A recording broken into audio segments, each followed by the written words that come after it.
Throughout the years, we've had many animal-themed heroes. We have seen people dress as spiders, panthers, ants, and the such.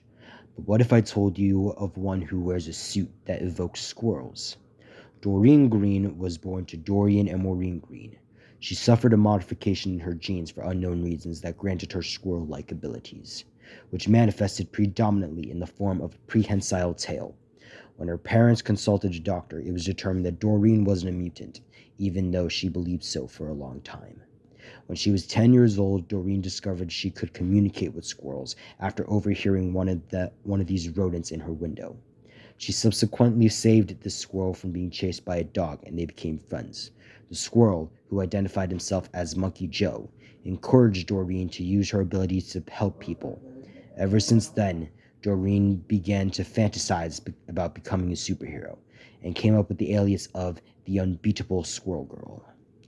Years after the Ultron Revolution, Doreen, now 16 years old, makes a suit that fits her personality and powers, and she decides to go out and fight crime in her city of Detroit as the vigilante Squirrel Girl.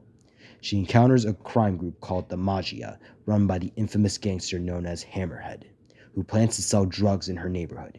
Doreen intervenes and fights off Hammerhead and his goons with her squirrels, Monkey Joe and Tippy Toe. After a long battle, Hammerhead and his Magia henchmen flee Detroit, and the people celebrate her victory, and her local newspaper called her the Unbeatable Squirrel Girl.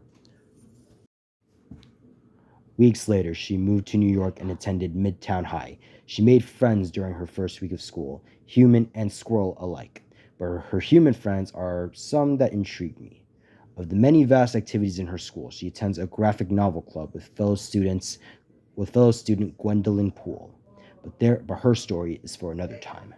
By the end of the day, Squirrel Girl makes sketches up for her own comic series and draws herself putting a wig on a bald observer not seen by the human eye.